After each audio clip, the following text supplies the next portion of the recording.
Welcome, Sri Suresh Kumar Garu from Wells Fargo. Okay, he is a lead agile coach from Wells Fargo, Hyderabad. So he is having wide experience in technology, various technologies. So in the for today's third session, so he will be the resource person. So welcome Suresh Garu onto the platform. And for today's third session, yeah, you can take charge, sir. Suresh, sir. Okay, sir. I think my screen is visible and my audio is clear. Just wanted to have a confirmation once. Yes, sir. Your screen is visible and your audio is also clear. Okay, sir. First of all, I would like to thank you, Indranil Garu, for giving me this wonderful opportunity. Okay, so after many stalwarts and the industry experts like Subramanian Garu and Ishwar Chandra Prasad Garu giving good insights into cybersecurity workshop that's been conducted for the faculty development in the past 5 days. Okay, so a person like me who consider myself as a novice in cybersecurity, talking may not make a big sense, but given the opportunity, I still wanted to share whatever the little knowledge I was able to gain. Okay, so with that, let me quickly introduce myself. Myself, Suresh, currently working for Wells Fargo, and prior to this, I was with JP Morgan Chase for 5+ years. And in fact, I have started my career with TCS, and my first assignment was with Bank of America. Okay, I started my journey as a card systems testing resource. Okay, so I worked for Bank of America client for a couple of years, and after that, I have embarked into a journey on Oracle as a PL SQL developer, and from there, I could pick up CRM skills, Oracle CRM skills, and have been lucky enough to be part of 3 end-to-end CRM implementations. And post to that, I have joined Infi, and I was there for a couple of years and moved on to Accenture.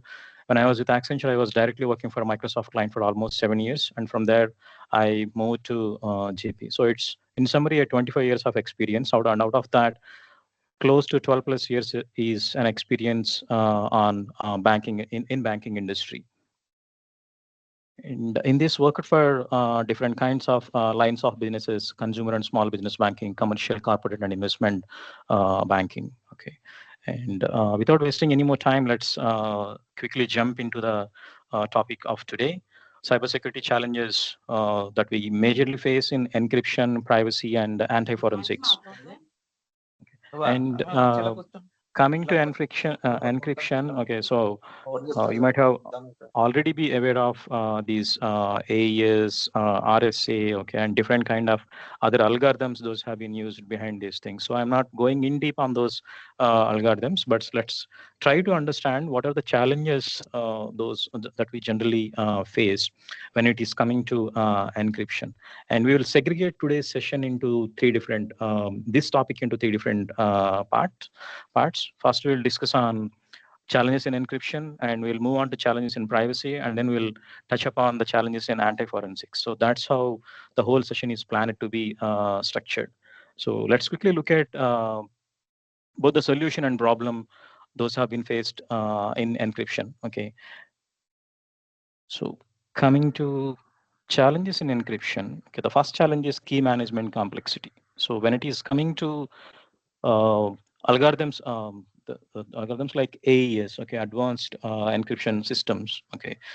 Generally, there we use the symmetric encryption. That's a one-way encryption, as you all are aware of, and so it's the same key used on both the receiver and sender and receiver side.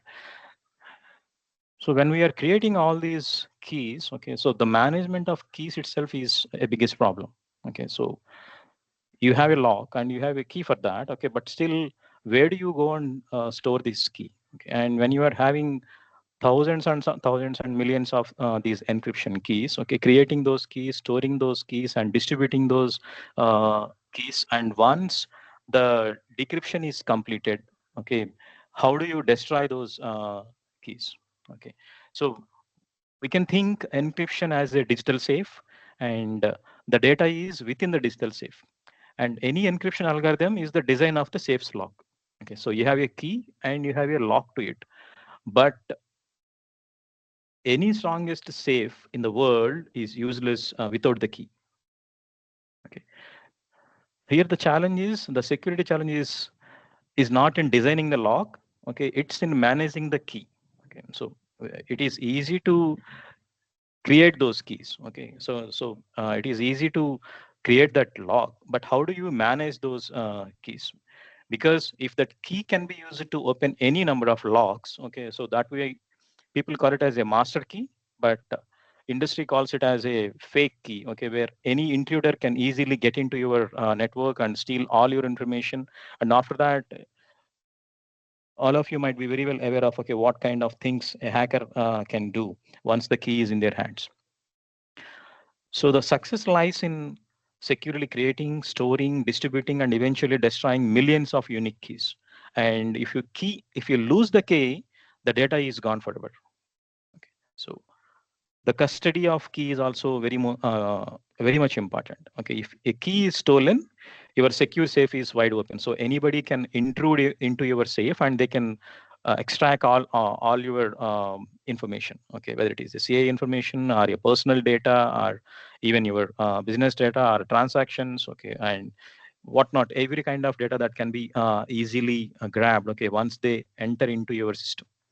So this is a complex process called key management, and it's a very massive operational headache. And this is also a primary source of security failures.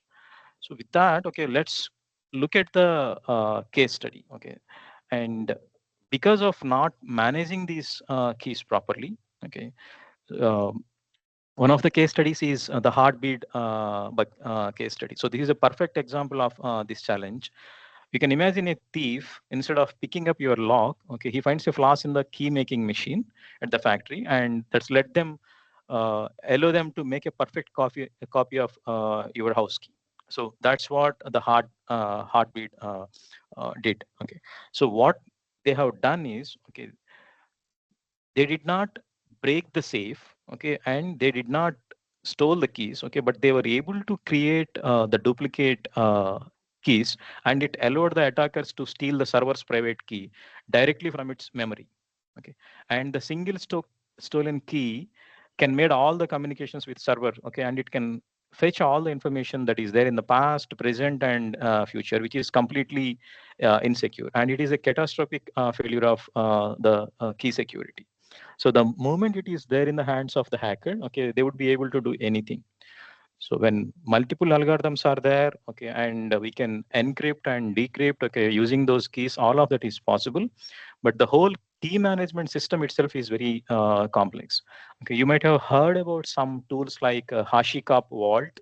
So that is one of the uh, tool considered as the safe and secure tool that is used by many of the software companies, and also the banks and other industries, to store all those keys very securely. Okay.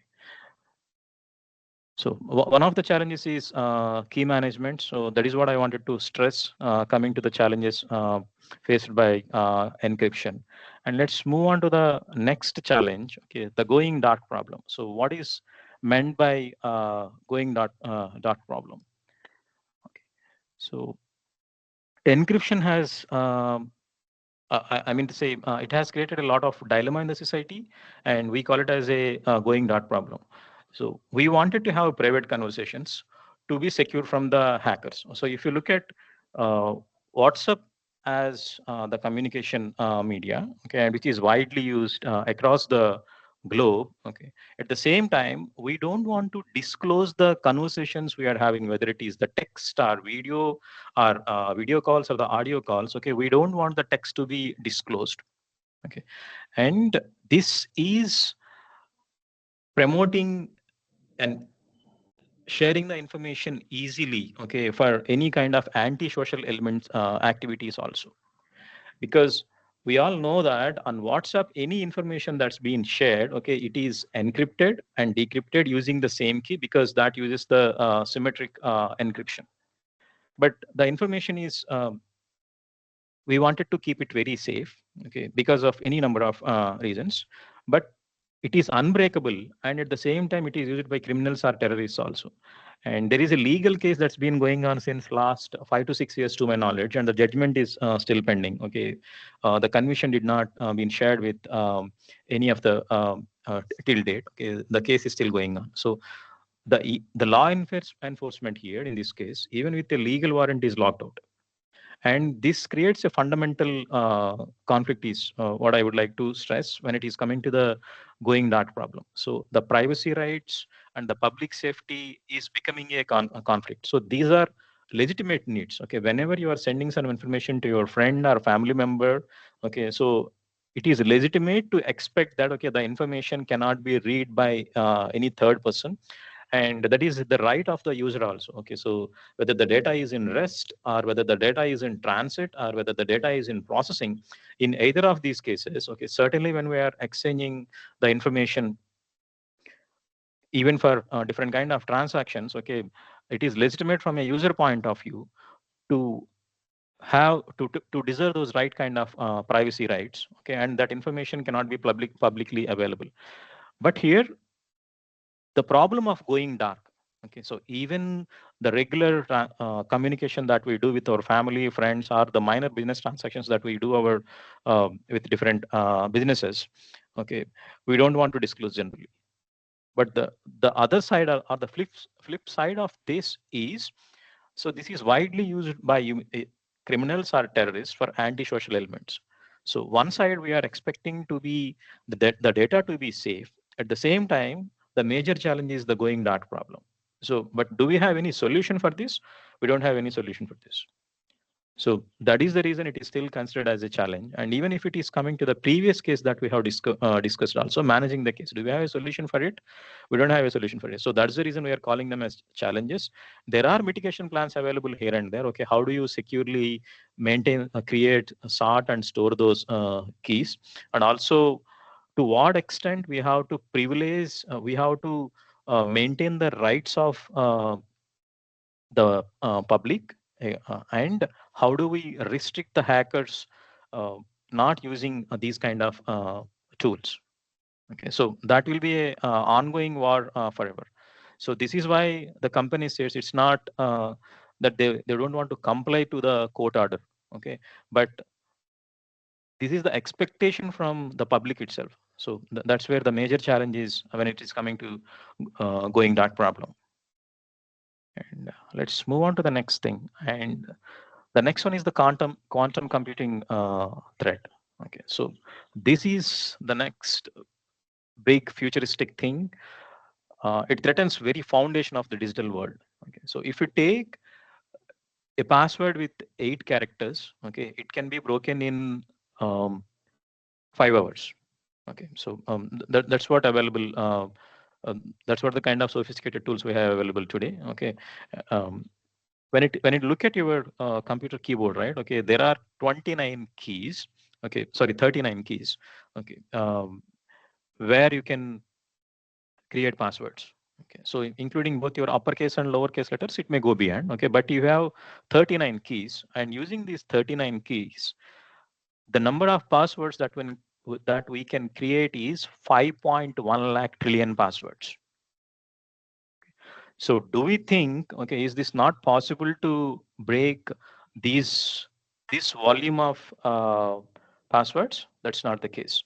With quantum computing coming into picture, every password can easily be broken by 2028. Okay. But how do we uh, come out of this challenge? So now there are a lot of research is going on to modify the algorithms regularly. Those are consumed by different tools to generate these passwords. So though the quantum computing is heavily taking the world to can perform any kind of tasks. Okay, so it can do good and it can do bad as well. Okay, so when it is coming to understanding the biological structure of a molecule, or when it is coming to understand millions of blockchain transactions, or to understand a different kind of transactions, to identify the frauds those can happen as part of those transactions, quantum computing can definitely help a lot. And even if it is coming to creating new drugs for very uh, terminal diseases like cancer or any kind of those kind of diseases, okay, quantum computing can help a lot, okay, to all kind of industries, whether it is pharma or space or banking, whatnot. So it can help all of these industries. But the problem is it can break anything, maybe 10,000x or even 1 million x times are faster than the computers that can break the systems today. But continuously the research is going on in the background, okay, to restrict those kind of challenges. So if anybody have any clue around the Enigma mission, did anyone hear about the Enigma mission? Cool, no problem. So this Enigma mission is used during World War II by Germans, and which they believed it was unbreakable because it has trillions of possible combinations then itself. So we are not talking about those combinations now. Okay, so just now we discussed that. Okay, with the 39 plus keys, we can generate 5.1 lakh trillion passwords. Okay. So the Enigma mission that's been used in World War II, okay, can generate the similar kind of trillions of possible combinations. And the aliens are trying to guess the right combination, but instead, rather guessing the right combination, what they have done is they have uh, invented a new kind of machine. The machine is called the bomb, specifically designed to defeat the Enigma's logic. So it's not that quantum computing is picking up now itself. Almost we are going back to 1930 35s, right? Okay, so almost 75 to 80 years back itself. Okay, it started its journey, and in few places it's been widely used, like in World War II by Germans. So there is nothing unbreakable, and it's completely obsolete that anybody thinks that, okay, any complex password is not breakable. So the challenge is immense. Okay, so we must develop quantum resistant encryption before quantum computers become powerful enough to break our current system. So the whole intent is to students and faculty to encourage their students to pick up these kind of technologies and do the research in this space, so that they can come up with different algorithms, okay, which can beat the quantum computing. So this is another challenge in encryption. So far we have discussed three challenges, that is key management, going in dark, and quantum computing threat. And the next one is implementation flaws and human errors. Okay. So when it is coming to this one, okay, so if you create a strongest lock, okay, and if you fix that lock on a cardboard door, okay, that is useless, because when the door can easily be broken, the strongest lock cannot help. Okay, so means here the tiny coding mistakes that we do, right, okay, can create massive vulnerabilities.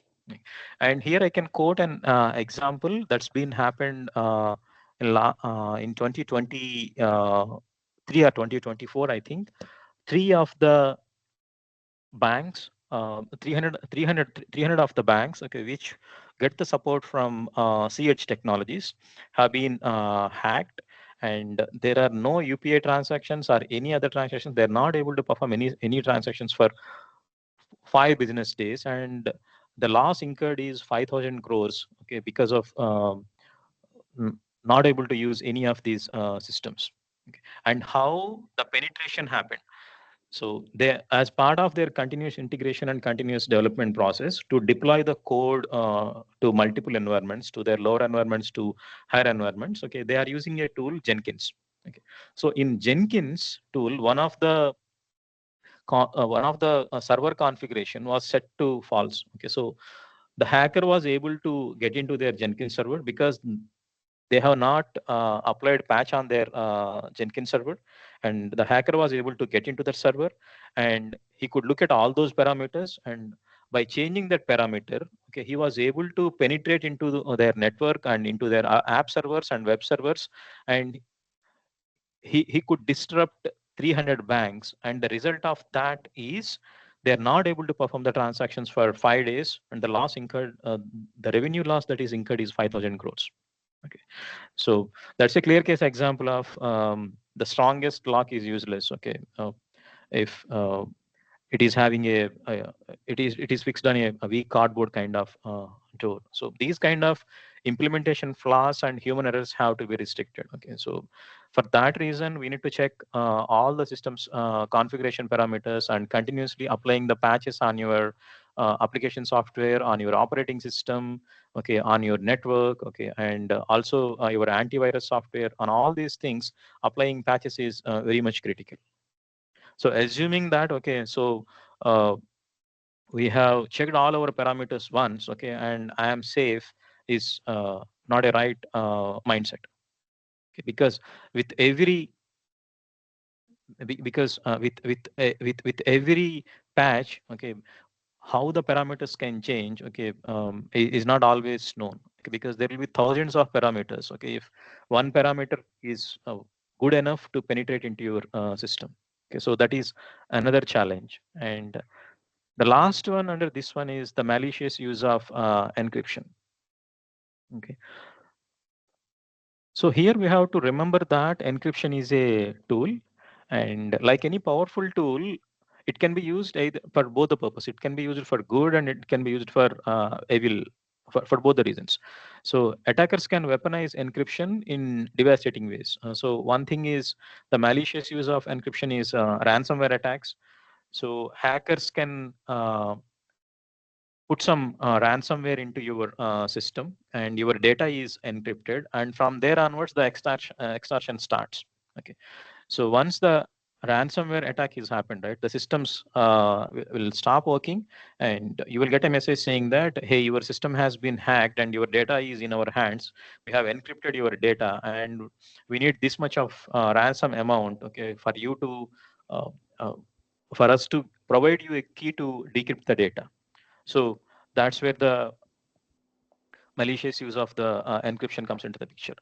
And many of the times where the organizations are having a good backup policy, they may not agree to the terms and conditions imposed by the attacker, because they have a good backup policy and they are taking the backup every day. And if it is hit on today, maximum they can lose is a day of data or 2 days of data. If somebody is maintaining a weekly backup, okay, they can lose 1 week data.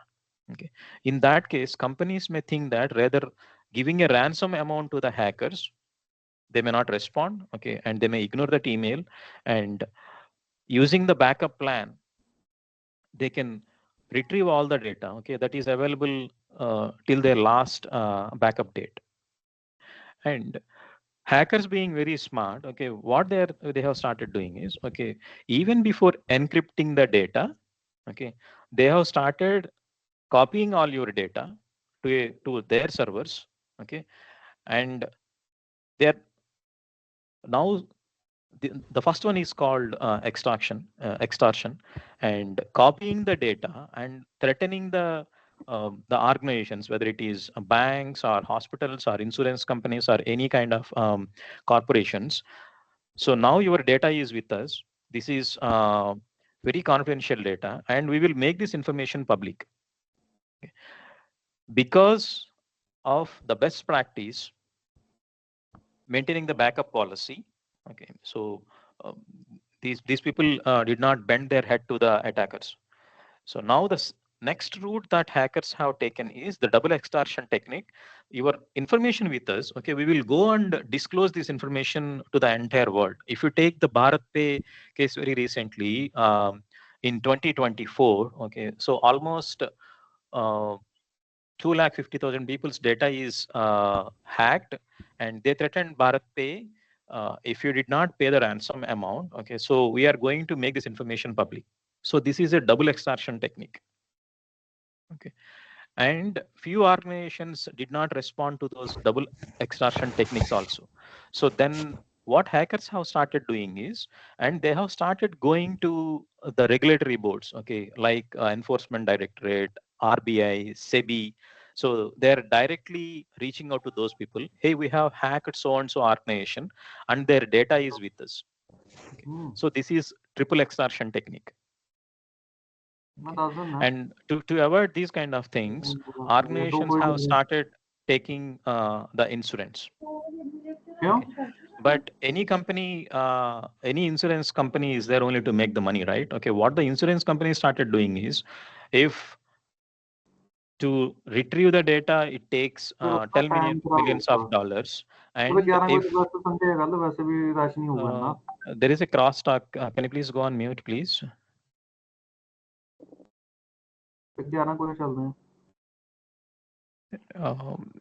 Can you please make that person mute?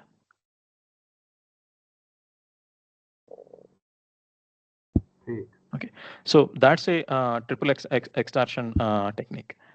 Okay, and instead of paying it that amount, right? Okay, the insurance companies at times they have directly paid to the attacker also. Okay, so and sir, there is a crosstalk, sir. Can you please ask the person to go on mute, or can you please mute him?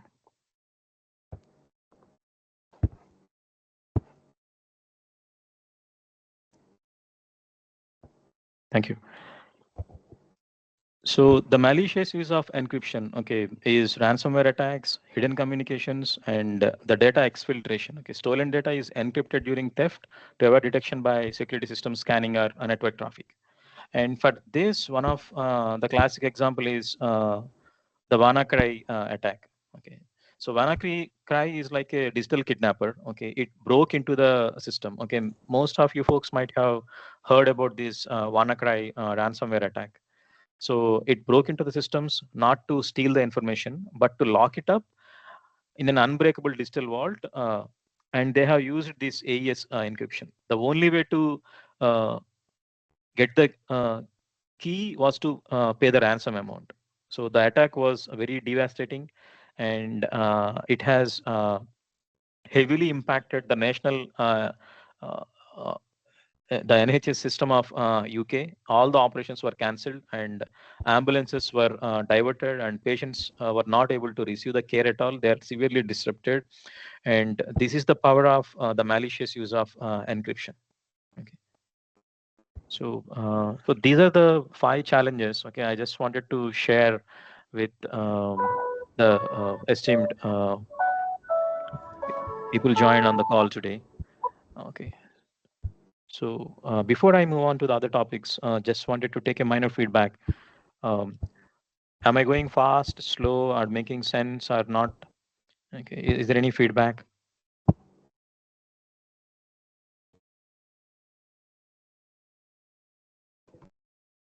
Indranil sir, can I go ahead? Yes, sir. You can go ahead, sir. Okay. Cool. And the next topic on this one is challenges in privacy. Okay, we just spoke about the encryption. And when it is coming to challenges in privacy, the pervasive data collection. What does it mean by pervasive data collection? We are there everywhere on every, we are a social animal basically. Human is a social animal basically. And we don't know that every click of us is tracked and recorded, and every search is analyzed for the patterns, and all our locations are mapped and stored. And using that, okay, the digital profiles are created. Okay, and there is no surprise even on this group. Okay, there could be 1 or 2 people who might have faced that personally, and may need to put it on officially on WhatsApp as a status also. Hey, my Facebook account has been hacked, or my Instagram account has been hacked. Okay, someone proliferated my profile. Okay, and they are using my credential. They have created a duplicate credential of mine, and have started requesting money from my friend circle. Okay, don't believe that. Okay, and don't give any money to that person. Okay, personally also few people might have faced it. So this is called the pervasive data collection, mimicking the data that is available publicly in the system. So this is also one of cyber threat. So using this threat, what they have done is they have picked up all those all the data, okay, and created that, and they start sending adding your friends to their network, and they start doing all these malpractices. So this is pervasive data collection. Because of this data collection only, whether it is Facebook or Instagram, anybody, right? Okay, if you are seeing any kind of ads based on your browsing pattern, based on the videos that you have watched, or based on the posts that you have done, based on that only you are able to see the ads that you are seeing on any of these platforms, whether it is Google or any YouTube or Facebook or any of these things, right? Okay, all these things are possible because your every click is tracked or recorded, and your search patterns are analyzed, and your locations are also mapped and stored. And one of the classic example is the Cambridge analytical scandal. Okay, so Facebook and Cambridge analytical scandal. So what happened in this scandal is it showed how data can be pulled up from people in a very nice manner. What they have done is they did a uh, personality quiz. Okay, so they conducted a personality quiz. Okay, and using that personality quiz, they have created the psychological profiles of millions of voters. As part of the US elections, they have raised the curtain to conduct a personality quiz. Nobody will get any doubt, right? Okay, people felt that this is harmless to fill in this personality quiz, and everybody will be interested, right? Okay, what kind of personality am I? To know that people have participated in that quiz, okay, and using that quiz on Facebook, okay, that was used to build the psychological profiles of millions of voters. And this information was allegedly used to target the highly personalized political ads to influence the election. So based on this data that's been gathered, okay, so they used that information for the election campaign in US, and they were able to manipulate the results also. Okay, they could create impact, not a direct impact, a passive impact on the overall result also. And this scandal revealed, you won't be able to believe the number. Okay, it's 87 million Facebook users. Can you believe 87 million Facebook users have taken this personality test? Okay, so privacy is the most important. Okay, people have a habit of putting every photo everywhere. Okay, so their WhatsApp status, their Facebook, their Instagram. Okay, even people have a habit of taking the food they are eating. Okay, and posting it as a WhatsApp status or posting it on Instagram. Okay, and family photos, everything. So kindly create this awareness. Okay, not to share those things. If you are sharing those things, there are privacy settings available in all these tools, whether it is Facebook or WhatsApp or Instagram. Okay, lock your profiles, and don't jump to join any of these quizzes or any of these kind of surveys. Okay, so there will be freebies offered. Hey, if you participate in this survey, okay, so you will get some reward points, or you will be awarded with this small gift. Okay, so those kind of luring opportunities will be thrown at the users, but that is going to steal your privacy. So this is one of the classic case study. Okay, people need to learn a big lesson out of it, the Facebook and Cambridge analytical scandal, because it is very nicely presented to the people, right? Okay, so when people will be knowing about their personalities, everyone will definitely be tempted to take that kind of survey. And the result of that is 87 million Facebook users participated in that survey, and their psychological profiles are created. Based on the psychological profiles, the election campaign was run. Okay, so and moving on to the next challenge. Okay, frequent and large scale data breaches. So here I would like to quote this Equifax data breach. Okay, this was a worst case scenario. Equifax is a company where entire business is based on managing out most sensitive financial data. And they failed to fix a known security flaw. Okay, they did not apply a patch, and the result of that is hackers stole the names, social security numbers, and the birth dates of nearly half of the American population. They have stolen 147 million people's names, social security numbers. Okay, and all the services are delayed. Okay, delayed because of that, and it took 76 days to identify when the data that has happened. So it was stolen, but Equifax is not aware of when the data was stolen. Okay, and the settlement cost of this large scale data breach is $700 million. So what they will do is they will penetrate into your systems, and they will do the data collection. Okay, they will steal the personal information, and they will make the security weak, and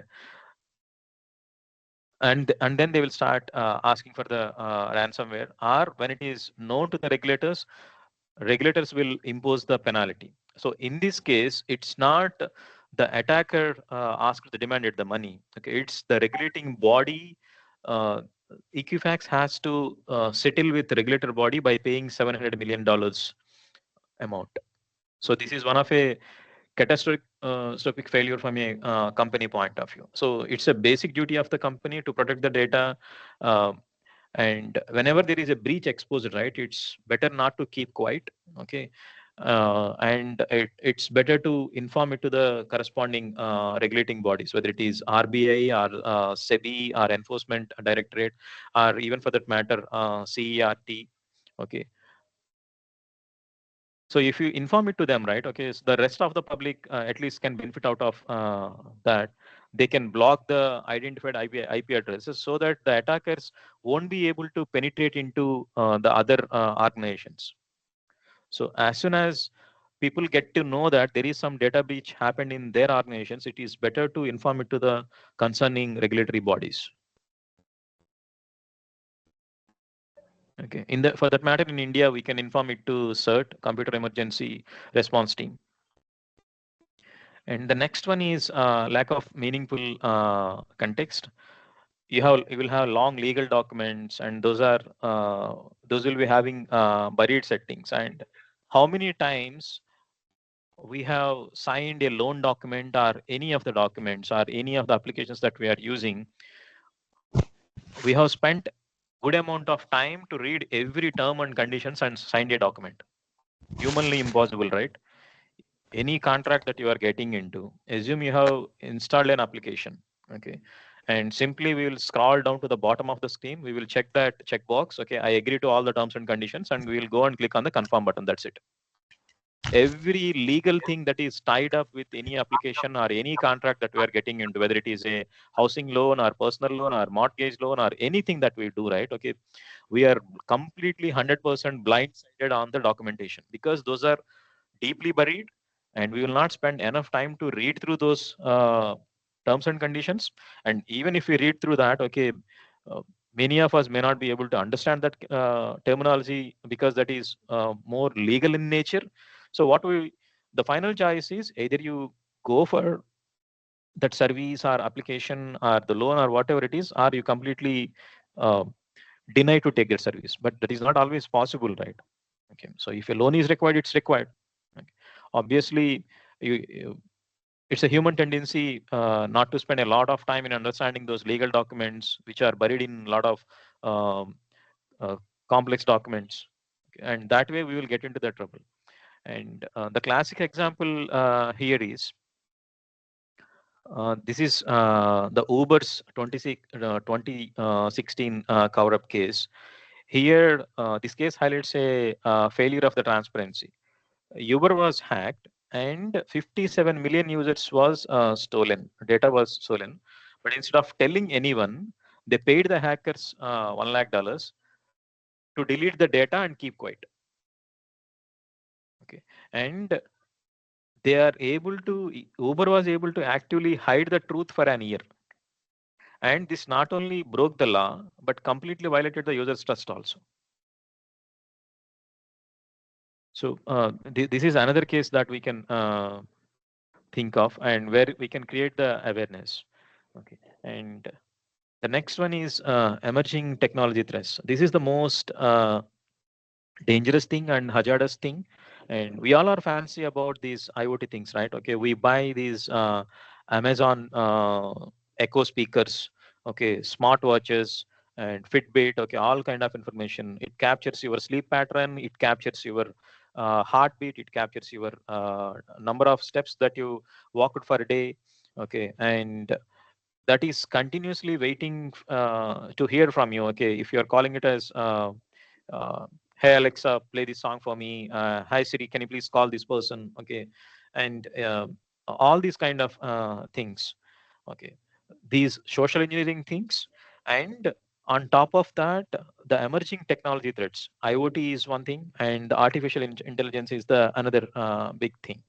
Okay, these are the two big things. Is another privacy challenge, because this can leak the information very easily. Okay, so this can capture your mental health, this can capture your sleep pattern, this can capture your contact list, it can capture everything. In fact, it is almost like somebody sitting adjacent to you, okay, and sharing this information continuously to some other system. Okay, so please be very cautious, okay, whenever you are using these kind of tools. Okay, it is good to wear those fancy smartwatches, cameras, IoT devices, all of that, but try to use that very judiciously. There is enough care taken care by the people, but if the information is stolen, okay, we can't regret at that point of time. Okay, your data is with all those uh, IoT services offering providers. Okay, it is with Apple, Google, uh, oh, whatnot. So everybody is having all of your data. Okay, if you are using these, if you are very fancy about using these things, so think it multiple times. Okay, when you are using these kind of gadgets.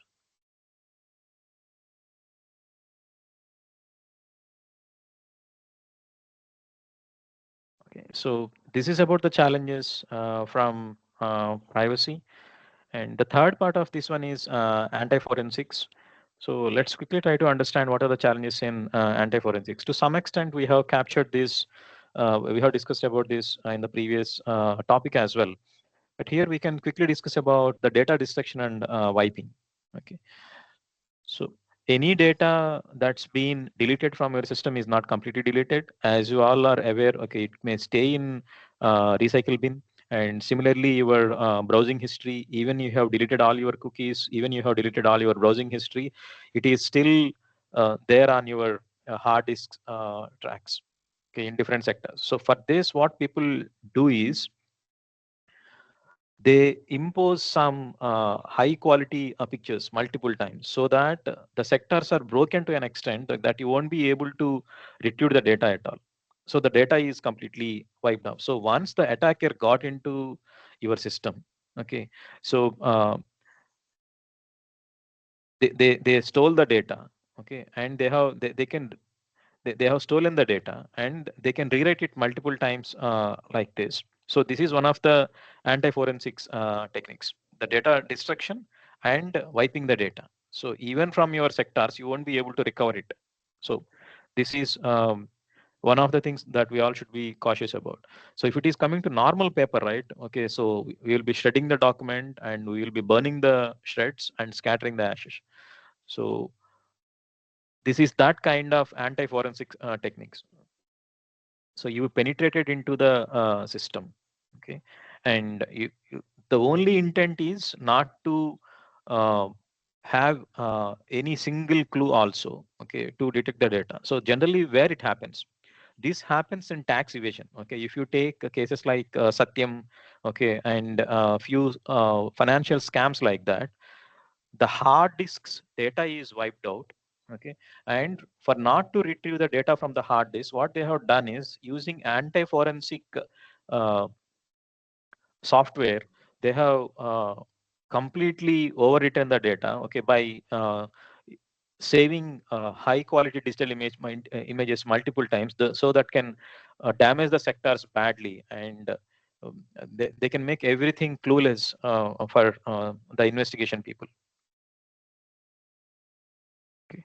And hiding data and timelines. Okay, so this is steganography and timestamping. So what is steganography? This is like a digital invisible ink.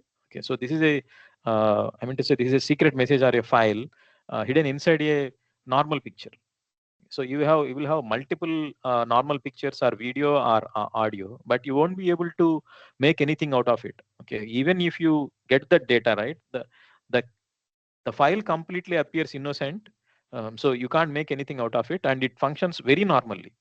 But it's only the people, okay, uh, whoever have been exchanging that data, right, in that manner, they would be able to identify that. So this is one of the techniques that's used for anti-social activities, are used by terrorists, okay, to exchange the information. And also once coming to time stamping, so these techniques are generally used to misguide or misroute the cyber police or the cyber security teams for not to solve the cases. So what they will do is, using this malicious software, they will change the timestamps. Okay. So as such, it will appear that, okay, so this the file will have a old file name. So what do we think? Okay, so this is a old file and may not have any relevance to the case. So that's not the case. So we have sophisticated tools like that, okay, which can do a time stomping of those files, okay, and they can divert the case. So this is one of another anti-forensic technique. So people have to be cautious about that. Organizations have to be cautious about that as well.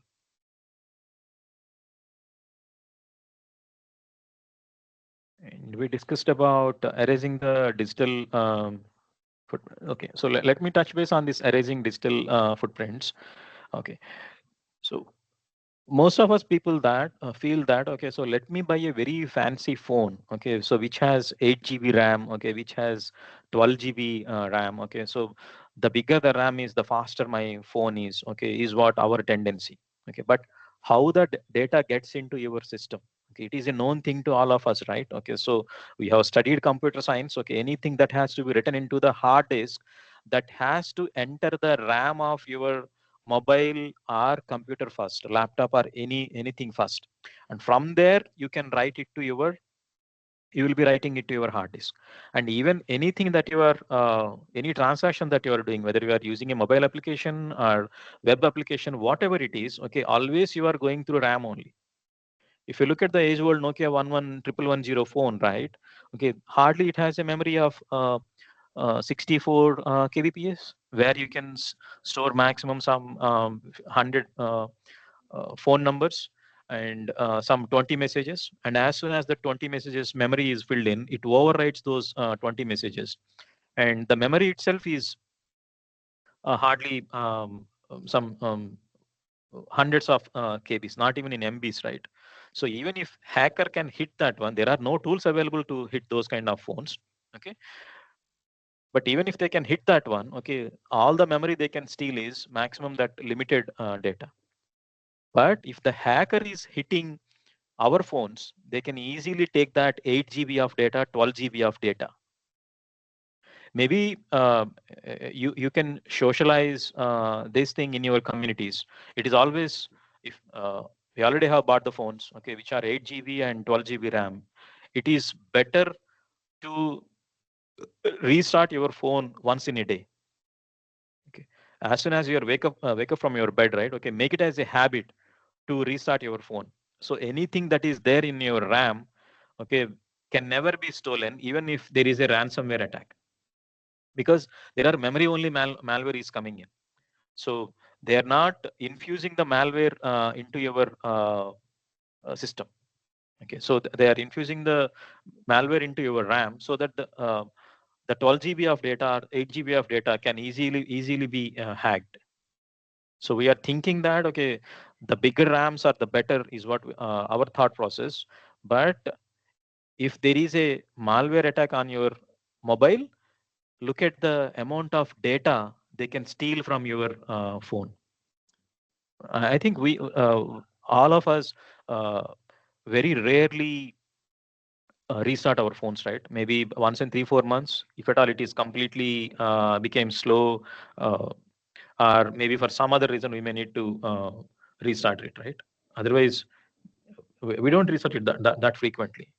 But if you can make it a habit to restart it at least once in a day, okay, so that will be helpful because you already bought it. It is having 8 GB or 12 GB RAM.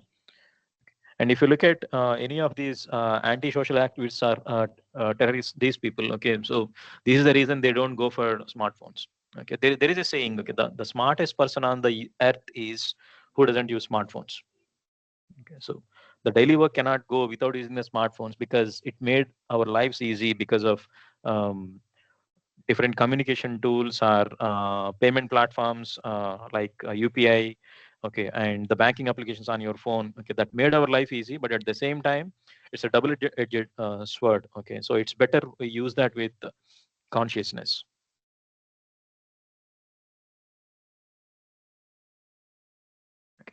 So these are the key takeaways from this session. Okay, so we spoke about the encryption challenges, the privacy challenges, and the anti-forensic challenges. Any questions?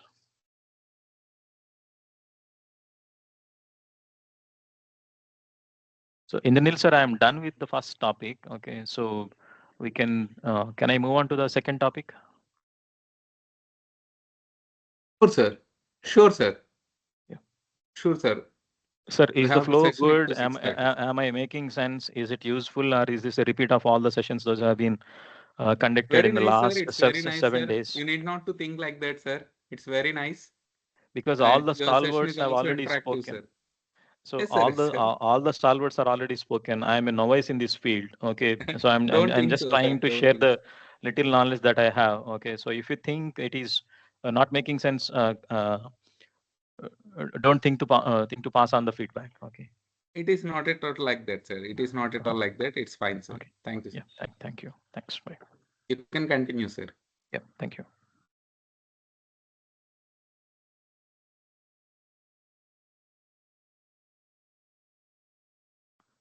Let me open the next PPT.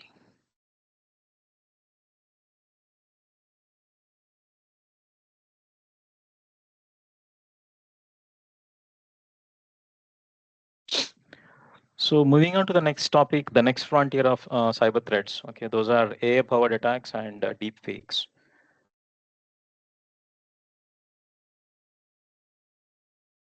So when it is coming to AI-powered attack and deep fakes, okay, so generally a hacker, it will take a lot of time for him to penetrate into the system. But AI bot is not like that, right? It is like hammering a nail into the wall. Okay, so using that bot, okay, you can continuously hit the system, okay, any million number of times. Okay, using those sophisticated tools, still it is cracked. So that is a major threat today. And the other one is the deep fakes. Deep fakes, what you see and what you hear is not true. Okay, and here AI used to manipulate what you see and what you hear. It is uh, wiping out the lines and eroding the trust in reality. Means they can take a famous politician, okay, and they can create a video, and the normal public will not be knowing whether that is a real video or not. Okay. Even uh, the well-educated people also may not be able to understand, okay, whether it is a fake, deep fake video and audio, or the original audio or not. So because of that, catastrophic things can happen. So this is one area where human intelligence has to be used uh, very intelligently, okay, to make the difference between whether it is true or not, and circulating that in your circle. Okay, so as soon as any video that you have received on your WhatsApp, okay, people have a tendency of forwarding it immediately, assuming that that is a correct thing. So that's not the case. So AI is changing the world, and at the same time, AI has become a weapon in the anti-social elements' hands also. So they can do uh, they can disrupt the society by using these AI tools at unprecedented and speed, using automated threads and using AI. They can change the navigation systems of the GPS, and they can change the um, GPS systems of the aircrafts. They can hack the drones. The warcrafts are warcraft drones, and these are the disruptive things they can do using AI. Okay, so and the next one is deepfakes, where the forger AI and the detective AI and the competition and the results are very much important. So in forger AI, as we have just discussed, they create a fake video of person attempting to make them as the he's a real person. Okay, and here the detective AI comes into the picture as a savior, and there is detective AI coming as a counter attack to the forgery AI. So what it does is it spots the forgeries, okay, and it can detect the fakes, okay, which is a good thing. Okay, so as we discussed, there is when there is good, there is evil. When there is evil, there is good also in the world. Okay, so that's where when the forgery AI is coming, growing rapidly, the detective AI is also growing at the same pace, which is a good thing. Okay. And this is like a cat and mouse game. Okay, so the criminal being very smart, and okay, and the police even behaving very smartly to catch the thief, kind of thing. So the AI, the deep fakes of AI, okay, and the quantum computing, okay, all these things are like cat and race kind of thing. Okay, in continuously cracking those algorithms. Okay, and the three major threats of the deepfakes are mass disinformation, okay, and corporate financial fraud, personal blackmail, and reputation of damage. Okay, so you can morph the picture, okay, and you can send a video, okay, of your coworker or a politician or a friend or a family member, okay, and they have been blackmailed, okay, and it is a reputation damage. And similarly, there are corporate frauds or financial frauds. There is one famous case in 2019 where notorious criminals are involved using the AI generated audio deepfake by mimicking a CEO's voice. Okay, and this is known as a CEO fraud on steroids. Okay, you can Google that as well. Okay, and they called a senior manager and ordered an urgent transfer of $243K to a secret account. Okay, using this deepfake technology. But it's good that, okay, to the forger AI, you have a detective AI as well. Okay, to every problem there is a solution.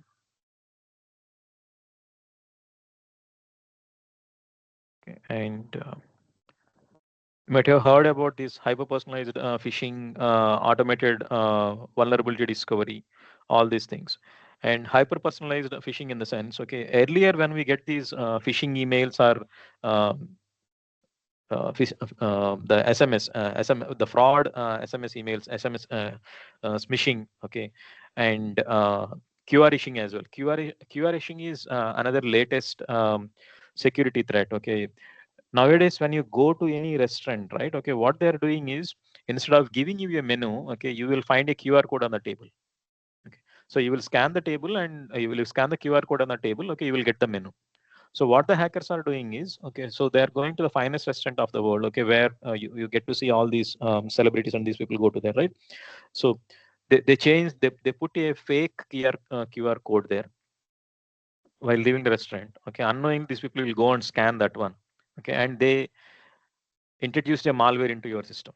Or when you scan that, you may get a message also saying that, okay, your QR code scanner application is not updated since a while. Okay, so click this link, okay, to update your QR code scanner application. When you do that, the malware enters into your system. Okay. So this is another kind of hyper personalized phishing. Okay, so for these kind of things, they are using AI based techniques. So how do we attack that? Okay, hyper personalized phishing, we need to be very careful because earlier there used to be spelling mistakes in the phishing emails, or you would easily be able to make out whether it is by creating awareness, right? Okay, whether it is a valid email or not. Okay, whether it is coming from the right email ID or not. Okay, whether the content is correct or not. Even if we closely look at the timestamps or the grammar or the spelling mistakes, all those things, right? Okay, you can understand whether that is a phishing mail or not. And it's better not to click any of those links, okay, that you are not aware of. But AI is creating the phishing mails in such a way that, okay, you can't make a difference whether that is a phishing email or an email that has come from your organization. And this is extensively happening in banking industry a lot, because nowadays we are not able to identify those fake emails those are going to the customers. Customers are not able to distinguish between the original email and the phishing email, because AI is helping them to create that sophisticated phishing emails. Okay, and AI also helping them to detect the vulnerabilities fastly. So we discussed it, right? Okay, it's like knocking with a hammer on the wall. Okay, continuously it will be hitting, and it will find that vulnerability. So using that vulnerability, they will exploit and get into your system, and they can weaken your system and grab your data. So the, that tough this one is, okay. And the scale of the threat is, okay, they can perform the operations 24/7, because that is a AI bot. It never sleeps. That continuously continue to try to break the system, and happening at 1000x multiplier speed. And the loss of that is 243k euros, the real loss. Okay, and how do we fight it back? Okay, so it's only the human firewall. Okay, so we need to be cleverer than uh, AI to understand whether it is a deepfake video or not. And it's better to have digital watermarks. Okay, create a digital birth certificate for videos and images, and trace the media back to the original source, and defensive AI monitor networks. Okay, so these are the things that we can use to fight back these things. Okay. So the most important thing, anything that you are seeing on internet, okay, and circulate that widely, verify before your trust. You don't need to panic, okay, but verify that, double check it. Okay, if they send you some message that, okay, if you don't click on this link, or if you don't send this document, okay, your bank account will be seized. Okay, or they may lure you also saying that, okay, so your reward points are about to expire in a day, you have some 8,000 reward points on your bank. Okay, so you can buy these many these things on a certain site. Okay, so that will definitely provocate you to click that link, right?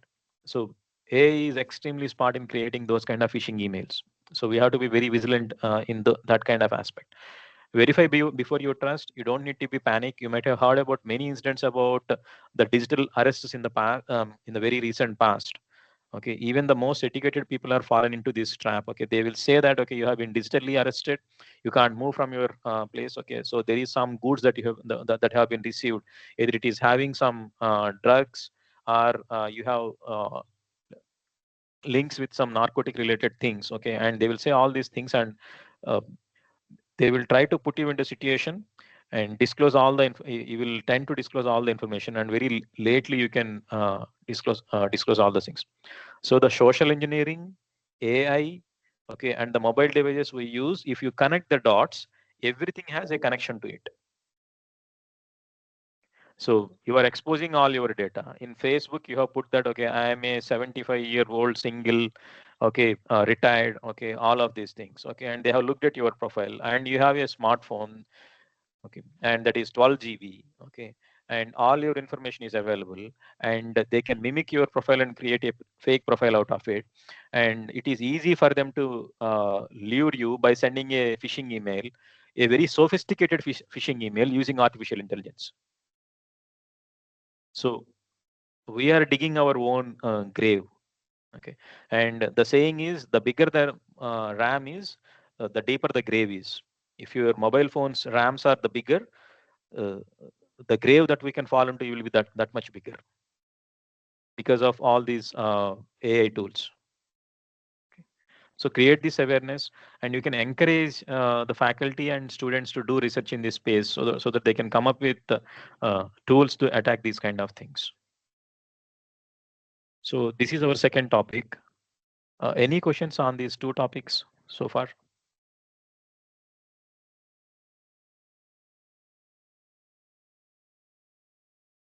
Cool. I think we are good. Let's move on to the next one.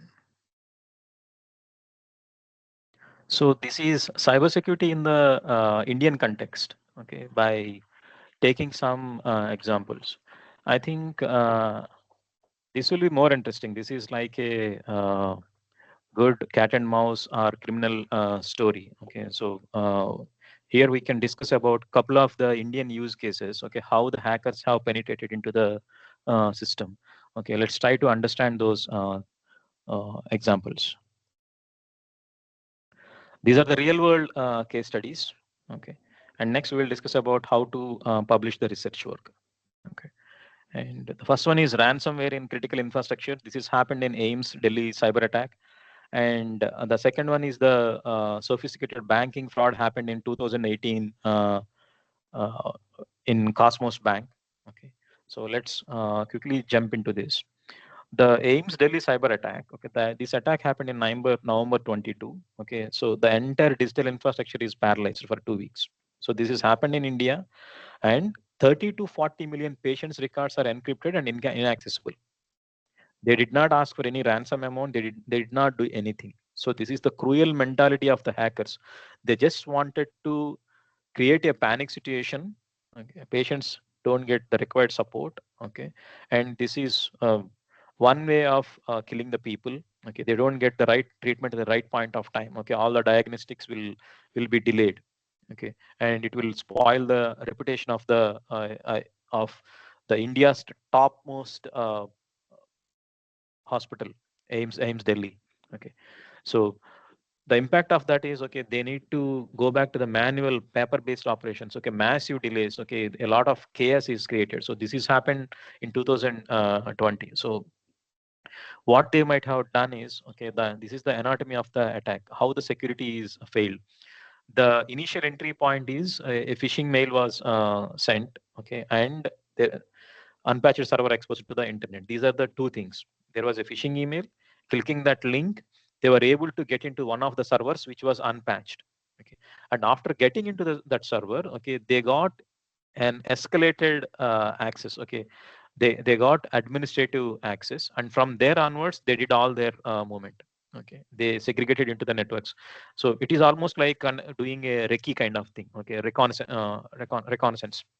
They did that recce. Okay, they have exfiltrated the data, and they have encrypted it, and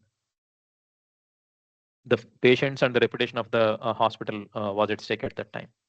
And the lessons from this crisis is backups. The last line of his defense. They were not having enough backups. Okay, and cyber hygiene is not followed. Okay, they don't have a defense system or monitoring system. Okay, and they don't have a response plan also. Okay, they did not inform it immediately, and they don't know how to react it. See, like Sir, sorry to any. disturb you, sir. Yes, sir. Sorry Yeah. to disturb you, sir. We're only able to see the key takeaway, sir. Oh, is it? Is it the slide you are projecting to us, sir, or? Yes, sir. So can you not see this? I'm presenting anatomy of the attack slide, sir. No, sir. No, sir. We're only able to see key takeaways. Let me stop and reshare it again, sir, in that case. Yes. Okay, sir. Reshare. Is my browser seen now? Is my file explorer seen now? No, sir. Not yet, sir. Not No? yet, sir. Not yet. Not yet. Okay. We were in the previous presentation only. Key takeaways. Oh, my bad.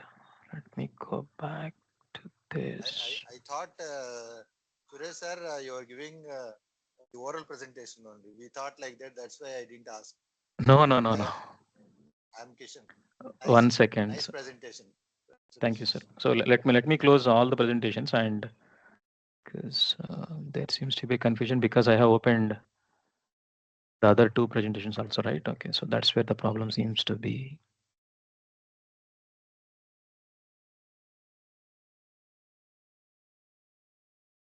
In cybersecurity challenges, key takeaways.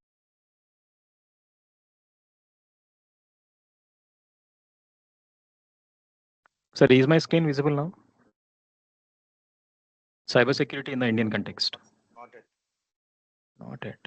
Oh, what went wrong?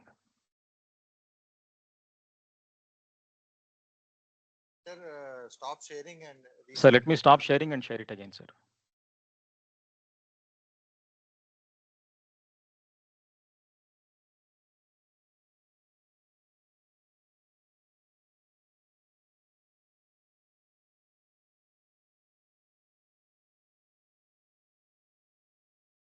Sir, is my screen visible now?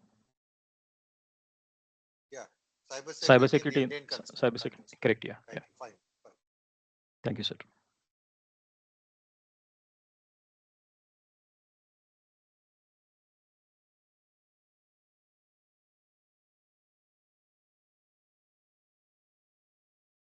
So we just discussed about this Ames Delhi cyber attack.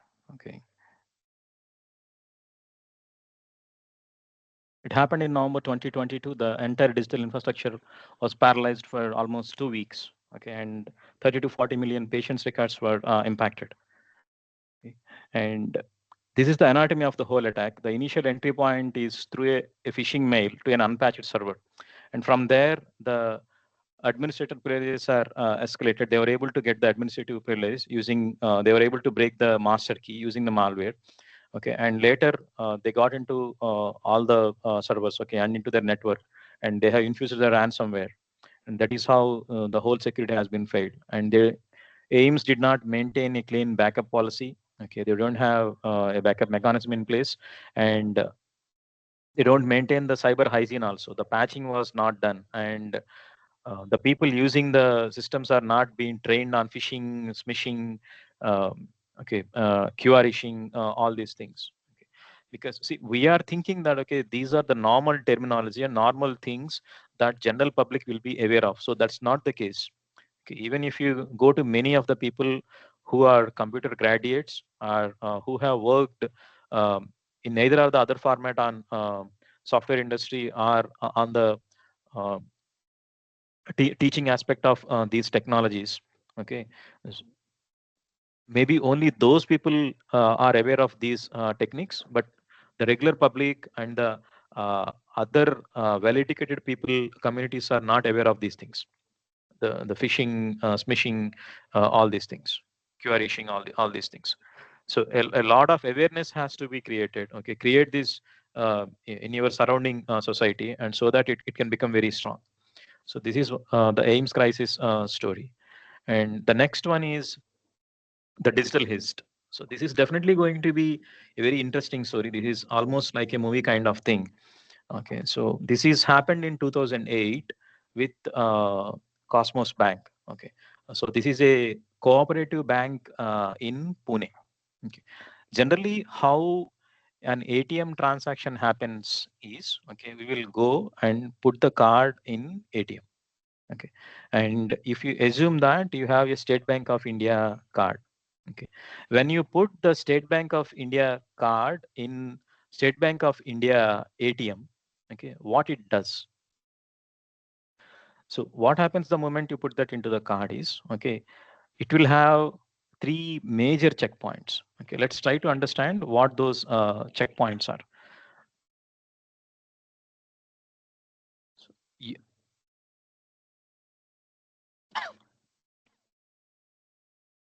so those checkpoints are, so even before I go there, okay, so let me explain about how the card numbers are generated.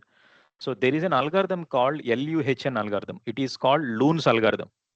So using that Loon's algorithm, okay, even if you go and Google it also, LUHN Loon's algorithm, what that Loon's algorithm is, that is widely used in world to generate all the Visa, MasterCard, any of the cards, okay, whether it is debit card or credit card, though even the mobile's IMEI numbers are also generated using Loon's algorithm only.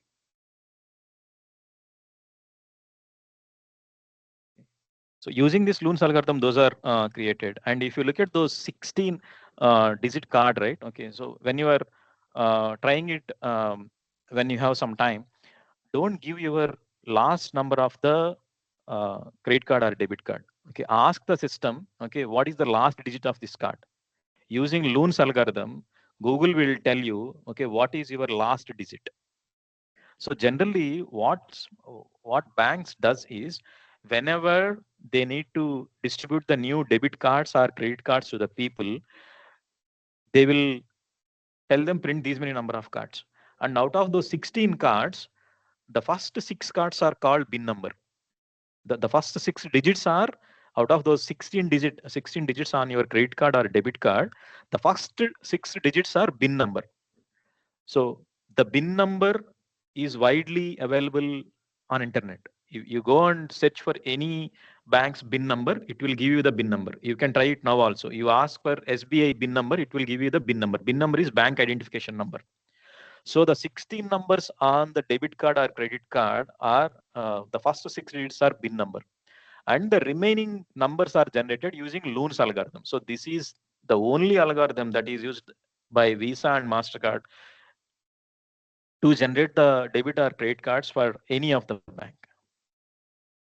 Okay, so now as we have got to know about this algorithm, so let's try to understand, okay, what happens in the background. So you have a SBI bank card, debit card. You have inserted that debit card into the system, and what it does, the first step is there is a high security module. That high security module will check your PIN number. Okay, and the high security module will be there in the bank switch. Okay, in that bank switch, in SBI bank switch, the high security module will check your PIN number. And the second step is, once the PIN is valid, it will go to the core banking server service. Once it is reached the core banking service, it will check whether you have sufficient balance or not. But after entering your PIN, you will do next 2 or 3 steps, right? You will select the account type, current or savings, and you will enter some amount that you wanted to withdraw. So it will check by going to the core banking service, and it checks whether sufficient balance is there or not. And once it it validates that sufficient balance is there, it checks whether the day limit is increased or not. That is the third check. The first check is it goes to the bank switch, okay, and through the bank switch, it checks the high security module to verify the PIN number, and it goes to the core banking service to check the balance. And the third step is it will check whether the day limit is there or not. Okay, so this is in a scenario where it is from an SBI card is used in SBI ATM. Okay, assume you have used SBI card in a different bank's ATM. Okay, probably you might have gone to a HDFC Bank ATM or ICICI Bank ATM. What happens? In this case, it will not go to the bank switch. It will go to NPCI switch. So NPCI is National Payments Corporation of India. Okay, and if you are using your card in a different country, okay, in that case, it goes to Visa. Okay, so if it is same bank to bank, it will goes to the bank switch. If it is from one bank to a different bank, it goes to, in India, it goes to NPCI, National Payment Corporation of India, to check your high security module PIN number. Okay, and the remaining things, it goes to the core banking service to check the balance, and it will check the day limit and all of that. And if you are doing this transaction in abroad, it will be going to Visa switch. So just remember these 3 things. Now try to understand, okay, what the hacker has done. On this incident happened in 2018. On 11th of August 2018, around 2:30 p.m., they got a call from Visa saying that many transactions are being declined. Okay, thousands of transactions are being declined. So what bank thought is, okay, the transaction is getting successful, means my money is not lost. There is no damage to me. So, but that is a reputational damage. So customers may curse the bank. Okay, so this bank services are not good. Okay, so I'm not able to withdraw money. Okay, fine. Let me come some other time and try, is what the customer will think, and he will go away. So it is a reputation loss. But what they have done is, generally what we do, the famous joke is there, right? Okay, if something has gone wrong on Windows, what do? We immediately restart the system. So this is done every time when something goes wrong with Windows. Even with mobile, if something is not working, what we do is immediately we restart. The same thing is done by the bank. When they have been informed by Visa, okay, boss, your transactions have been declining left, right, center. Okay, what they have done is they have restarted the server. Okay, and again at 7:30 p.m. Okay, again at 3:30 p.m. another call came from Visa. Okay, in the last 1 hour, 2:30 to 3:30, transactions are being declined. So it is only a reputation damage. Okay, no money is lost. Again at 3:30 p.m. they are saying that, but now the transactions are being successful. So that's where the bank got panic, and immediately they have informed this to CERT, okay, Computer Emergency Response Team, and immediately they have informed it to RBI also, and all the bank ATMs were shut down. All the Cosmos Bank related ATMs were shut down. Okay, but it is not going to help them, because what the hacker has done in this case is, okay, they know the bank identification number of Cosmos Bank. Okay, and this crime is done by North Korea. This group's name is Lazarus Group. They are very smart hackers, and they have a modus of operandi. How the forensic team was able to find it is, when this group hits the ATMs, right? They don't only hit only the ATMs, they hit the uh, Swift transactions also. Okay, ATM and then Swift transactions. Okay. Swift transactions are wire transactions, happens cross border. Okay, those are international transactions. So they go vice versa. Okay, either they hit the ATM first and then they will move to Swift transfer, or they will hit the Swift transfer and again they will come to ATM fraud. So based on the modus of the operandi, okay, forensics team was able to break this case. Okay, so this is done by North Korea hackers, and the group name is Lazarus Group. So what they have done is, they hacked the system, okay, and they were able to penetrate into the Cosmos Bank switch. Okay, so this is, try to understand how organized crime this is. What they have done is, they have printed 30,000 cards. Knowing the bin number, they have printed 30,000 cards, and on darknet and on darknet or dark web, they have sold these 30,000 cards, okay, for a minimal amount. Okay, and whoever has sold this card, right? Okay, whoever are buying it, they don't know from whom they are buying, and whoever has worked as a middleman to print these cards, they don't know to whom they are printing these cards. Okay, so the whole crime is that structured crime, organized crime. Hacker reached out the card printer. The plastic card comes for 2 rupees. The magnetic, it will have a magnetic skimmer where you can put in that 16-digit number, CVV, expiry date, all of that. And using another third-party vendor, okay, they have sold these 30,000 cards, and they have conveyed it to the people whoever has bought that cards. Okay, you take this card, okay, and put this in any of the ATM and withdraw any of the any kind of amount. How come that can happen? How come that is possible? We got to learn the 3 steps, right? First, it will go to the high security module to check the pin. Next, it will check for the core banking switch. Next, it will go to the daily limit. Here, what the hacker has done is, okay, they penetrated into their switch, and even the core banking module, not knowing that, okay, so that is the reason first the transactions are declined. Next time, the transactions are becoming successful. Why the transactions are becoming successful is, okay, when these people have started using these fake cards, okay, the transactions are becoming successful. As it is not checking for the balance, as it is not checking for the daily limits, it allowed them to withdraw any kind of amount, bypassing that 40,000 limit or 20,000 limit per day. So the transaction is not going to the core banking service also. The hacking happened at the switch level. Okay, the high security module is hijacked. Okay, so whenever I insert these any card from these 30,000 cards sold through dark web, right? whenever this card is inserted, okay, and some transaction is performed in that ATM, bypass all these checkpoints. So they sold the cards and they convey to the people whoever has bought those cards. Okay, boss, you go to the ATM at this time. Between these 2 hours, from this time to this time, you can withdraw any amount.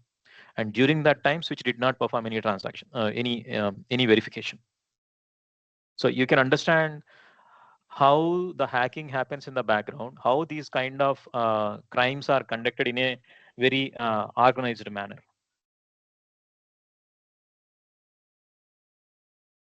And the total loss of the amount is around $13.5 million stolen just in 2 days. And when these people have started this whole exercise, the actual event happened in 2018, happened on 2018 August 11th. But the attacker started the operation on 2017 September.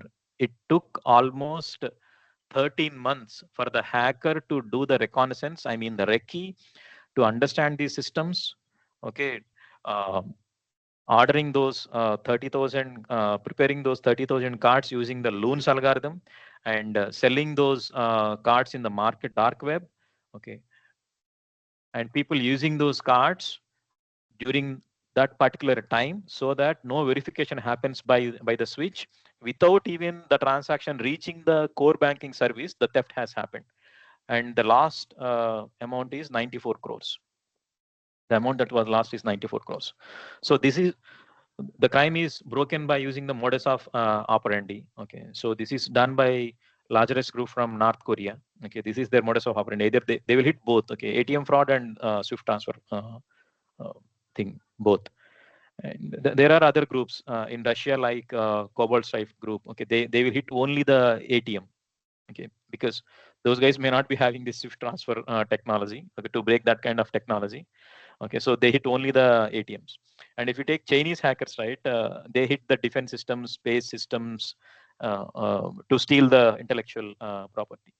So this kind of attack is called advanced persistent threat. Okay. Even if I have to put in a very simple manner, right? Okay, this is like clearing your UPSC exam. Okay, uh, prelims, mains, interview. So if they are failed, again prelims, mains, interview, until the aim of the hacker is achieved. So patience is the key. So hackers will wait for years together to break the systems. So this is one of the case that's happened in India. But in the last 7 years, these kind of hacks did not happen, because after this, RBI has imposed so many rules. This was the last crime that has happened. In the beginning, we have discussed about 300 banks not able to perform their operations, right? There was no money loss there. Only the transactions couldn't happen. That was the only challenge, because the Jenkins server was not patched, and one of the parameters was misconfigured. Okay. That was from CH Technologies, where they have handed over the CI/CD operations to a company called Brontone. But there was no money loss there. But there is a revenue loss of 5,000 crores at that time. But money being lost without the knowledge of the bank is, this is the last thing that is happened in India in 2018. And here the customer's money is lost. It's all the bank's money, because it did not go to the core banking service also, right? Okay, so the amount is withdrawn from the ATM, okay, without knowing from whose account this amount is withdrawn. And this happened across 28 countries. And for the Indian bank, means the hackers were able to sell these, were able to sold those cards in 28 countries using darknet. So that notorious the hackers will be. So we generally give it as an example to all the new joiners in cybersecurity in our bank. Okay. So lessons from the Cosmos bank is protect the crown jewels. Okay, human element is the weakest link. Okay, and monitor anomalous behavior. If your transactions are continuously declining, Okay, immediately alert the systems and shut down the systems. Segregation of duties. Okay, these are the lessons learned from the Cosmos Bank Heist. Okay, and coming on to the last thing, publishing research in forensic cybersecurity. You guys are experts in this. Okay, you know how to publish a research paper in cybersecurity, but just there is an outline mentioned here. Okay, so identify the topic. Okay, novel malware, new technique, breach analysis. It can be of any topic. Conduct the research, collect the data, analyze with forensic tools, document meticulously, document the findings, do a ethical review, and submit the paper after the peer review. So that's all from my side.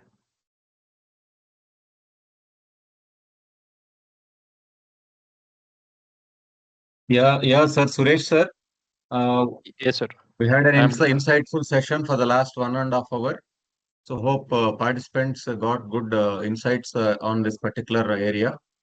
So we thank very much for your valuable participation and giving insights to our participants in this ATAL 6-day FDP. Uh, so thank you very much, sir, for your kind cooperation and accepting the invitation.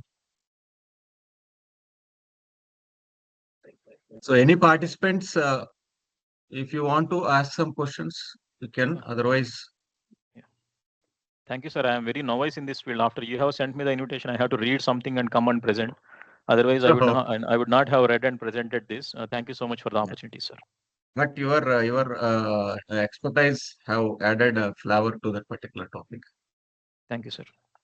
Thank you very much, sir, Suresh, sir. Okay. Dropping off, sir. Coming to Thank the you very much. Coming to the participants, from 6:30 to 7:30, you are supposed to fill the feedback in the Atal portal in your respective participant logins, and you are supposed to attempt the test. Praveen, sir, please share the test link, sir, in chat and WhatsApp group both. Sure, sir. Yeah. So participants, you are supposed to take the test in Google form, which we are going to share now. And you are supposed to fill the feedback in Atal portal. For feedback, in the last day, we are not sharing any separate Google link. You are supposed to fill the feedback in the Atal portal. Okay. As per the guidelines of Atal, definitely every participant have to fill the feedback about the complete FDP in the Atal portal. Along with that, the test should be you have to secure 70% of the marks in the test in order to get the certificate. Yeah. So at 7:30 we will be having the valedictory section for 10 to 15 minutes, and after that we will be closing the FDP total 6-day FDP. So please be available for the valedictory at 7:30 p.m. In the meanwhile, in the next 45 hours, please fill the participant feedback in your login and complete this particular test in the Google form. So any queries from the participants? So Praveen sir, once you switch on the mics. I think all Praveen, they are active, sir. All the mics are active, sir. Yeah. So from participant side, if any questions regarding your attendance or feedback or anything, you can speak. Sir, one thing is we have updated for the first 3 days, sir, regarding the for First the 4 first days. 4 days. Exactly. For the first 4 days, we have updated, sir. Regarding 5th and 6th day, we are doing it now. One thing I want to reiterate is you need to give the feedback, sir.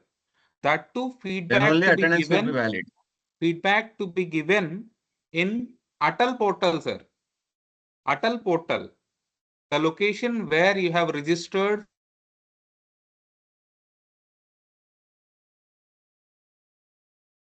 for the sir, our FDP will be there.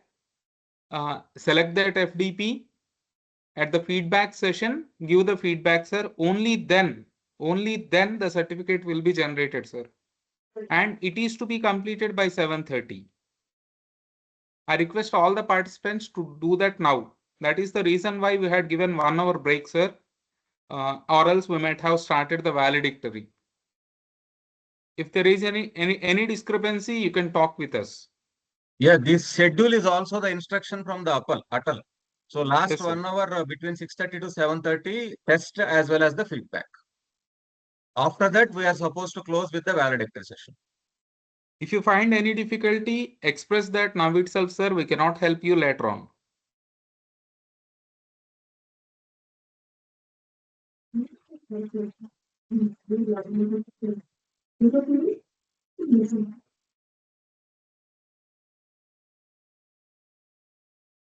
Excuse me, I did not hear properly.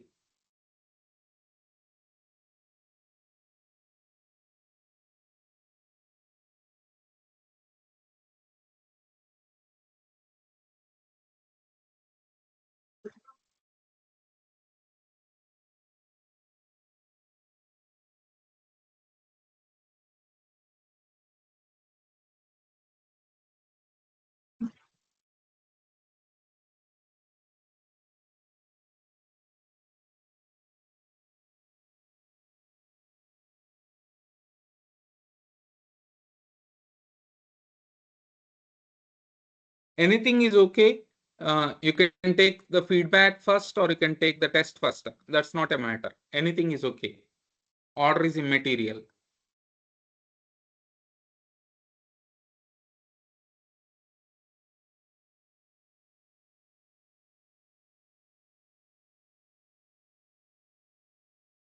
I want to tell all the participants once again that we don't send the certificates from our end. The certificates will be automatically generated after satisfying all the three criteria. The three criteria includes attendance, feedback, and quiz.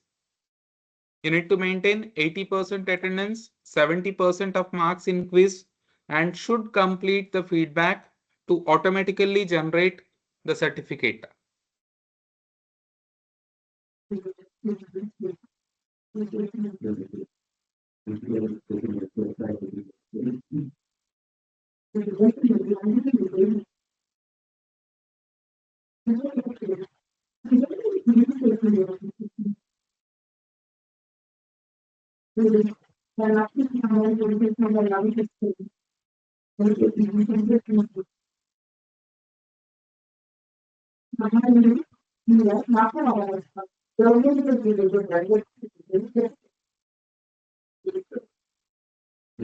I think someone's mic is on. Actually, we have enabled the mics to express any doubts. If you have, please go through that. I think some TV voice is coming.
The assessment is to be taken from the Google form, which we have shared through chat and WhatsApp group. You will not find assessment in the Atal portal.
Hello, Praveen sir. Yes, sir. Today's attendance is not registered in Atal portal, sir. I do Today's not know what attendance is the that reason. is to be, It will Sir? take it long is to time, be sir. recorded, Yesterday and sir. today. Even Okay, yesterday's okay. attendance also not registered, sir. We'll do that. Okay, okay. So completed feedback, completed test, and then attendance. When I look at the attendance, only it is showing 3 days.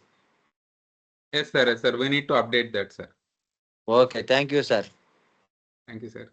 Yeah, for all the participants, don't bother about the attendance. We'll update the attendance. From your end, you are supposed to attempt the test through the Google Form link we have shared in chat, and you are supposed to give the feedback in the Atal portal. We repeat this once again. Without filling the feedback and without clearing the test and without having the attendance, certificate will not be issued. Attendance part, we will take care. We'll update that particular attendance in a couple of days or tomorrow. Feedback and test you are supposed to fill.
Yeah, dear participants, as the meeting is getting still recorded, any one of you who are interested can give the oral feedback.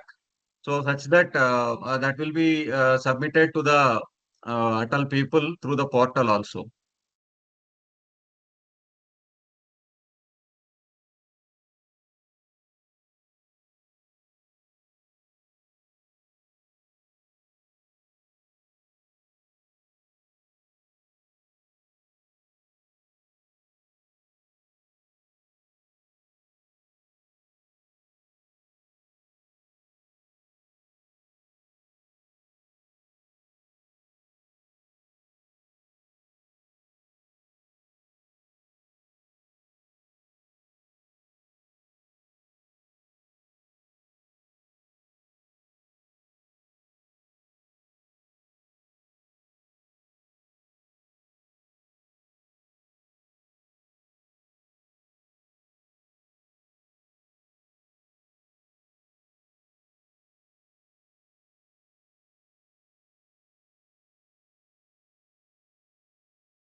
Yeah, in next 10 minutes, the valedictory will be starting. I request all the participants to be available. The valedictory will be presiding only for 10 to 15 minutes. So don't leave the meeting. So by 7:30, we will be starting the valedictory.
You need to attend no other test, sir. Simply you need to attend the quiz and give the feedback. Within 1 or 2 days, the certificates will be automatically generated. You need not to do anything further, sir.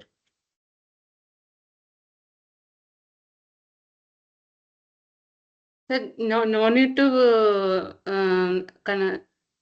in the Atal assessment, no need to fill the, sir. No need to do any assessment in Atal web portal, madam. No need. Okay, sir. Okay. So Thank in you. the Google form questions will be final, sir. Yes, ma'am. Those marks will be updated into the Atal portal. Okay, sir. Okay, sir. Thank you, sir. Thank you. So thank you for our wonderful section, sir. We got a lot of experience and it will be helpful to our career and real-time experience also, sir. So those cyber security and digital forensics also real-time awareness will be so much available, sir. Thank you, madam. We also appreciate you, madam. Actually, the time between 6 p.m. to 9 p.m. is truly precious, sir, especially for teaching community. Yet Yes, sir, all yes, of you sir. people has chosen your valuable time to update yourself and to make our FDP a grand success. We deeply appreciate your commitment. Thank you, madam. Okay, Not only to the madam, to all present the generation, participants, I am saying. Yes, ma'am. those who are not awareness about this, definitely I will explain to my students and I create a awareness to the students, sir. Definitely. It's a lot of great section, wonderful section, sir. It's Thank you, madam. Thank you, madam. Thank you very much. Thank you, Internal Garu and Praveen Garu. Thank you, sir. Murugadas sir, thank you. Thank you very much. Yeah, Yes. Saujanya madam, thank you for your valuable feedback and please be available for 10 more minutes, madam. We'll close in 10 minutes with valedictory. And more number of definitely, FDPs sir. are conducted in daytime, that is unable to attend. This time is Yeah. convenient to attend all So the evening sessions. time is flexible for all the teaching faculty, sir. It is very helpful to that. The timings also, sir, are flexible, sir. Yes. Thank you, Yeah, madam. yes, ma'am. Yes, yes. Thank you, sir. Thank you, sir. Thank you, Murugadas, sir. And the moreover, sir, my name is Gopinath Alpati. I am the assistant professor in the CSE department of Bapatla Engineering College. And Good evening, sir. moreover, the workshop is giving the real-time experience and real examples, and they are covered the research areas in the cyber security, which is going to be more helpful for the scholars, which are at present they are doing the research work. So this is an very good opportunity to learn the new things. Thank you, sir. Thank you, Thank you, sir, Gopinath, for sir, for giving your this feedback. opportunity. Thank you, Gopinath, sir. Thank you very much. So my daughter is also studying the inter first year, sir. So those people, youngest people, they create awareness, sir. These sections are very wonderful, and so we tell about and explain about our daughter, sir. Definitely, we create an awareness about that, sir. Hackers, what are the hackers are there? How they hack the data in the mobiles, whatever maybe. They use it in a daily usage purpose.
Good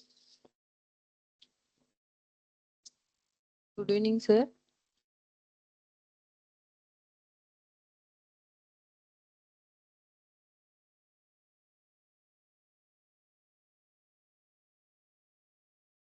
Good evening, sir. Myself, Dr. Uma Shakri from Satyabama Institute of Science and Technology, Tamil Nadu. This session is very nice and Good evening, madam. yes, sir. Is it audible, sir? Yes, madam. You are audible. Thank you, sir. Thanks for your entire team to organizing this session. And a wonderful Thank you, resource madam. person also, sir. And one more thing, latest trend of people, they really know about the social media hacking and what to do, what to not do. So we sharing our ideas to the students. It's very useful for us. Very informative and depth knowledge of cybersecurity issues and challenges.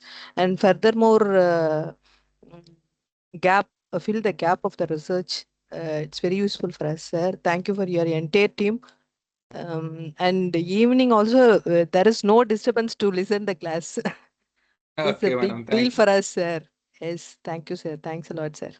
Actually, we have hesitated to choose the timings, madam, because Yes, it is the sir. private time of the faculty members. But Yes, many of the faculty members had given a feedback like they are most comfortable with yes, these sir. timings. Thank So you, madam. We we look prepare. forward to meet you again in the future Yes, also, sir. madam. Sure, sir. Of course, sir. Why? Because we prepare everything. Yes, Morning and afternoon, everything we prepare for foods also. okay, It's madam. Thank you. that type of way we contribute FTP. It's very useful for us. Thank you for Thank you. us. Thank you for the Thank you entire for team, your sir. Thank appreciation, you, sir. madam. Thank you. Sure, Thank sir. you. Thank you, sir. Thanks a lot, sir. So all are making also so effort for our section, sir.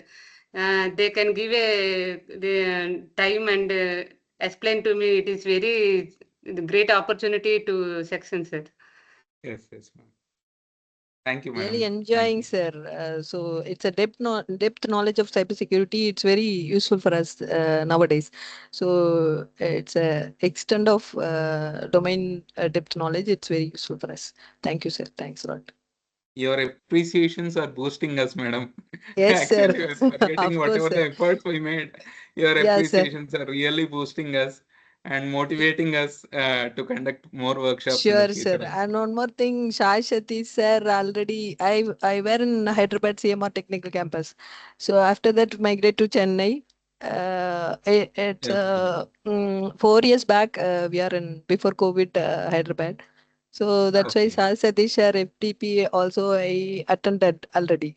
So Okay. unfortunately, it's one of the resource person for this FTP. It's very pleasure to Yes, attend the session and very good resource person, sir. yes, Everyone, madam. Yes, it's madam. their own knowledge.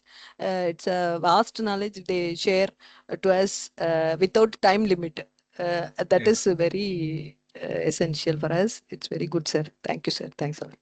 Thank you, madam. Thanks a lot for Thank you, your sir. feedback. Thank you. Sure, sir. Thank you, sir.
Event sir, Jagdish sir join ayyara sir, verify చేయండి.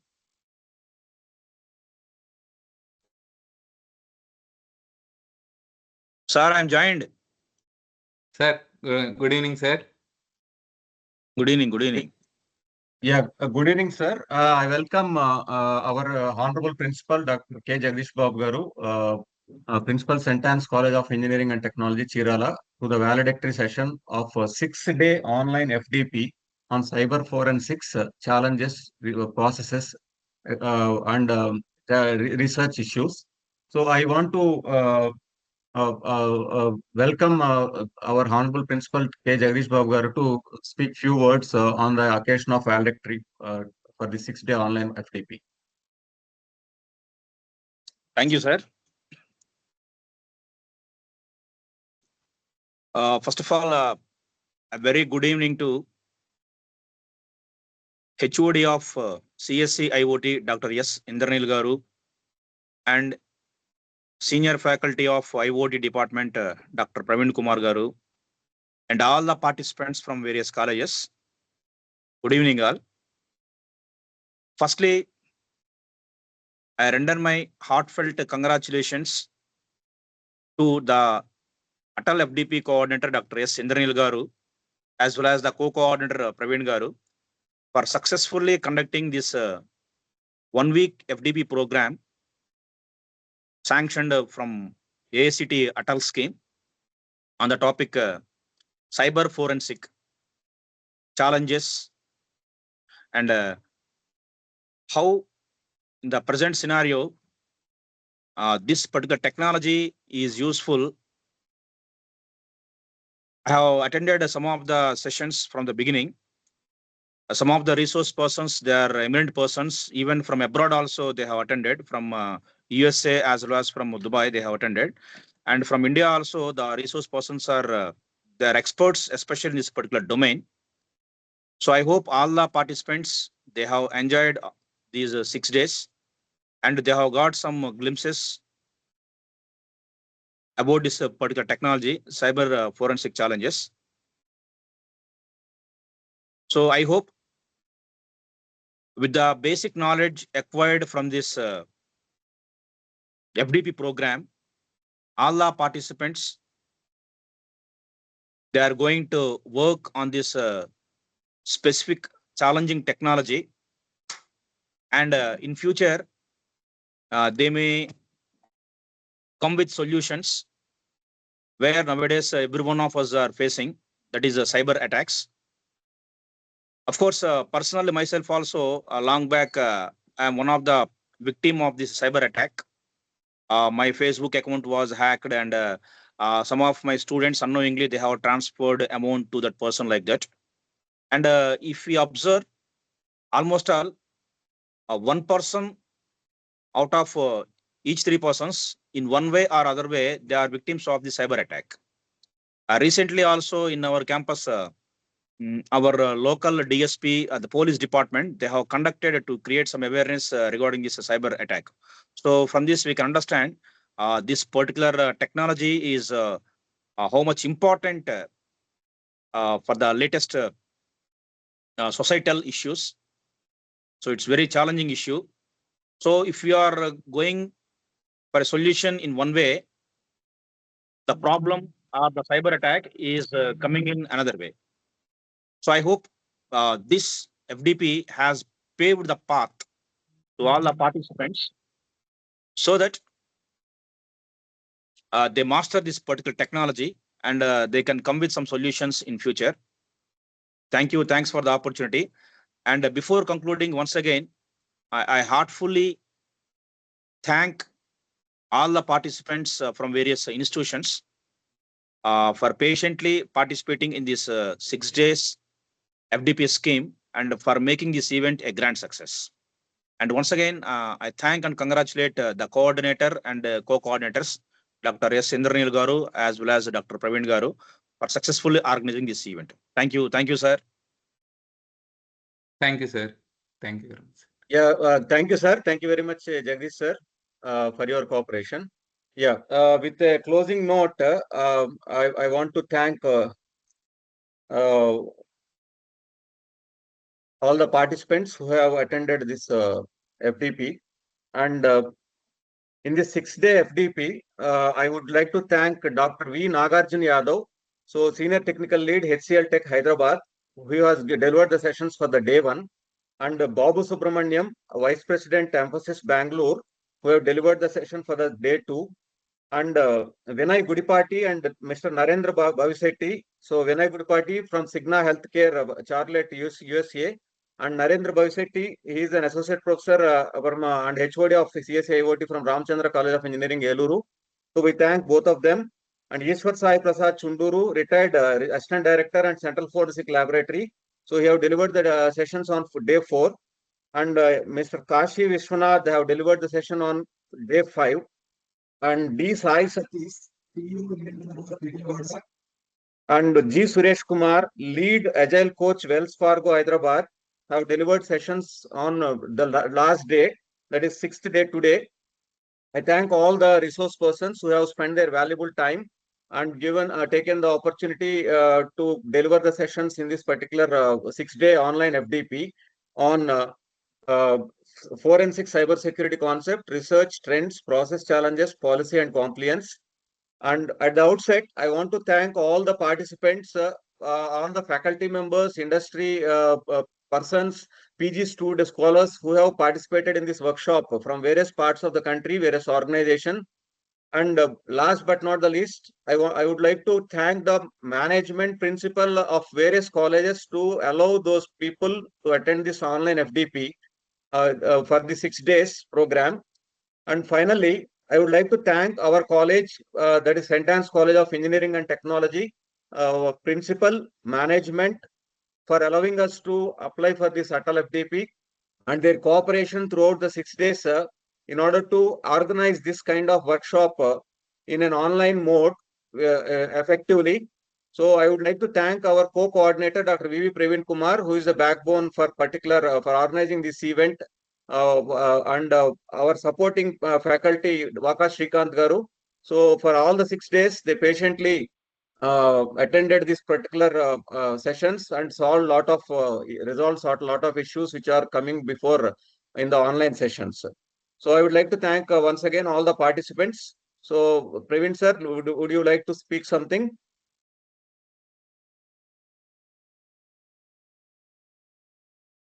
Sir, your mic is not on. Your mic is off. Okay, sir. Sir, before we exit, I request all the participants to switch on their cameras if possible, so that we should take a snapshot of it. Just within a minute or 2. We shall end the session now itself, madam. No need of any break. We shall end the session now itself. Within a minute or 2, we shall conclude. Thank you, sir. People are switching on their mobiles, their cameras.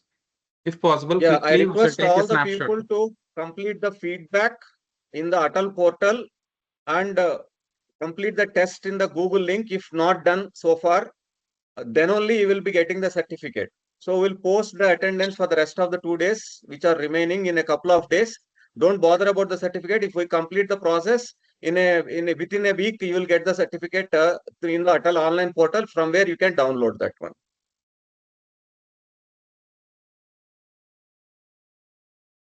Okay, sir. Thank you, sir. Thank you very much for conducting the section, sir. Thank you so much. Yes, Yeah, sir. yeah, please. Yes, sir. Yeah, Praveen sir, my- please take a screenshot of all Yes, the sir. Yes, people. sir. I'm doing that, sir. I'm doing that, sir.